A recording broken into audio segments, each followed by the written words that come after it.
മത്തായിയുടെ സുവിശേഷം 3-ാം അധ്യായം 1 മുതൽ 17 വരെയുള്ള തിരുവചനങ്ങൾ. സ്നാപക യോഹന്നാന്റെ പ്രഭാഷണം. അക്കാലത്ത് സ്നാപക യോഹന്നാൻ യൂദയായിലെ മരുഭൂമിയിൽ വന്ന് പ്രസംഗിച്ചു. മാനസാന്തരപ്പെടുവിൻ, സ്വർഗരാജ്യം സമീപിച്ചിരിക്കുന്നു. ഇവനെപ്പറ്റിയാണ് ഏഷ്യ പ്രവാചകൻ വഴി ഇങ്ങനെ അരുളി ചെയ്യപ്പെട്ടത്. മരുഭൂമിയിൽ വിളിച്ചു പറയുന്നവന്റെ ശബ്ദം, കർത്താവിന്റെ വഴിയൊരുക്കുവിൻ, അവന്റെ പാതകൾ നേരെയാക്കുവിൻ. യോഹന്നാൻ ഒട്ടകരോമം കൊണ്ടുള്ള വസ്ത്രവും അരയിൽ തോൽവാറും ധരിച്ചിരുന്നു. വെട്ടുകിളിയും കാട്ടുതേനുമായിരുന്നു അവന്റെ ഭക്ഷണം. ജെറുസലേമിലും യൂദയ മുഴുവനിലും ജോർദാന്റെ പരിസര പ്രദേശങ്ങളിൽ നിന്നുള്ള ജനം അവന്റെ അടുത്തെത്തി. അവർ പാപങ്ങൾ ഏറ്റുപറഞ്ഞ് ജോർദാൻ നദിയിൽ വെച്ച് അവനിൽ നിന്ന് ജ്ഞാനസ്നാനം സ്വീകരിച്ചു.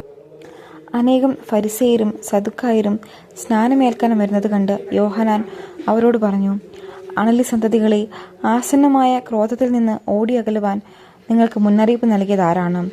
മാനസാന്തരത്തിന് യോജിച്ച ഫലം പുറപ്പെടുവിക്കുവാൻ. ഞങ്ങൾക്ക് പിതാവായി അബ്രാഹാമുണ്ട് എന്ന് പറഞ്ഞ് അഭിമാനിക്കേണ്ട. ഈ കല്ലുകളിൽ നിന്ന് അബ്രാഹത്തിന് സന്തതികളെ പുറപ്പെടുവിക്കുവാൻ ദൈവത്തിന് കഴിയുമെന്ന് ഞാൻ നിങ്ങളോട് പറയുന്നു. വൃക്ഷങ്ങളുടെ വേരിന് കോടാലി വെച്ചു കഴിഞ്ഞു. നല്ല ഫലം കായ്ക്കാത്ത വൃക്ഷങ്ങളെല്ലാം വെട്ടി തീയിലെറിയും.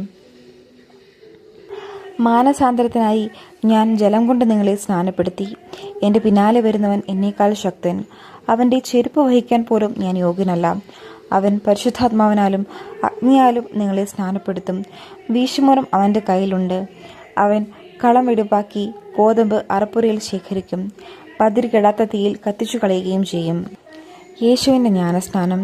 യേശു യോഹന്നാനിൽ നിന്ന് സ്നാനം സ്വീകരിക്കുവാൻ ഗലീലയിൽ നിന്ന് ജോർദാനിൽ അവൻ്റെ അടുത്തേക്ക് വന്നു.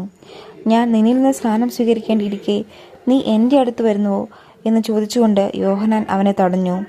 എന്നാൽ യേശു പറഞ്ഞു, ഇപ്പോൾ ഇത് സമ്മതിക്കുക, അങ്ങനെ സർവ്വനീതിയും പൂർത്തിയാക്കുക നമുക്ക് ഉചിതമാണ്. അവൻ സമ്മതിച്ചു.